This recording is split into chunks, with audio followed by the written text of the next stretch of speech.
Pulkabondo MP Sylvans Osele has condemned the violence in Migori, in which Mombasa Governor Hassan Joho's bodyguard was shot and injured. Speaking in Kisumu, he called for tolerance among aspirants.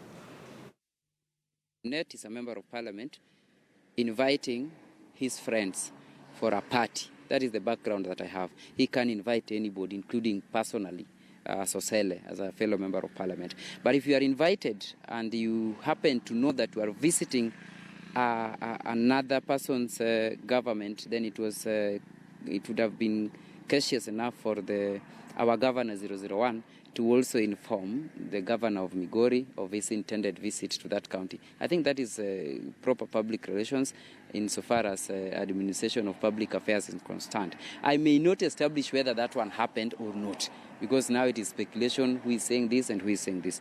But even if Obado was not consulted, that is not the reason why we need to have such kind of scenario, the kind of violence that we witness. I think there are other methods that could have been used to address the same issues. So we condemn all forms of violence, no matter what instigated it first. Second, we also encourage respect and consultations and dialogue amongst all our players so that everything runs smoothly for us as opposition.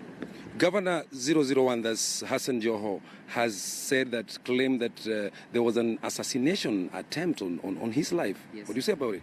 What I can say is that, when there is chaos and some people are targeted by very many enemies, then the enemies can take advantage. And that is the reason why we are calling for tolerance, because when we are now engaging in our own conflicts, then our enemies can come through and attempt to do something that maybe look like Obado also, yet it could be another hidden hand doing something that is not visible.